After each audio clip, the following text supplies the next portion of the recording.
to show you how to do a great long haircut. We are going to take her hair quite a bit shorter, and we're going to, instead of doing straight across, we're going to do kind of like a wide V. So let's get started. First things first, you want to wet the hair down, make sure it's really nice and smooth, and then part it where you normally style it. For a section, try to keep everything as nice and clean as possible. Whatever hair you're not cutting, move it to the side just to keep everything really nice and clean.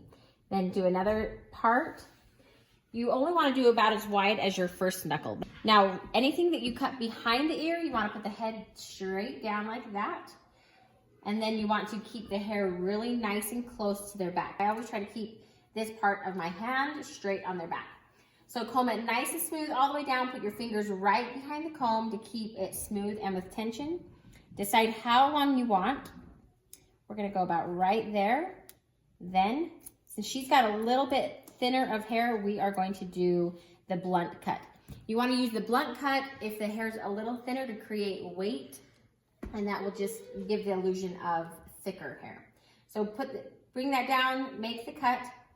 Then, since we're kind of doing a V, then you kind of want to decide the angle. We're going to go about like this. Take another section that you haven't cut. Move the hair away that you're not cutting, a little section that you have cut. And then angle your fingers in the shape that you want. So we're going slightly up.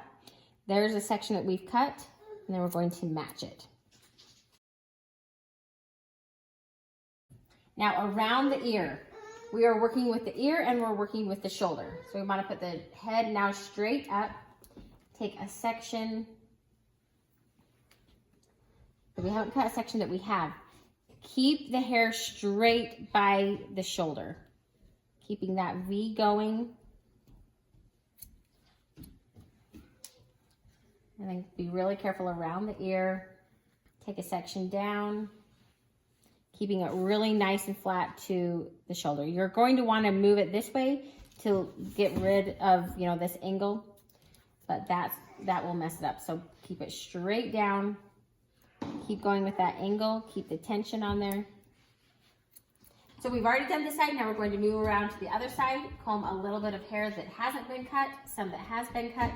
Now basically you just want to mirror this angle. So we've got that angle going on that side. Now we want to mirror that on this side. Angle those fingers up and cut.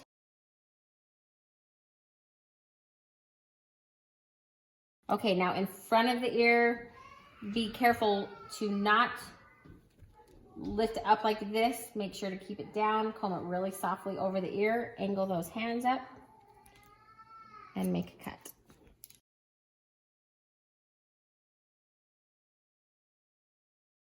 Once you're done cutting the bottom, especially since we're doing this kind of an angle, make sure they're cutting or sitting really still and straight, and then comb everything down really straight and then eyeball it. A lot of times you can see mistakes just doing that, and then you're going to want to do that anyway because this is basically how it's going to look when styled.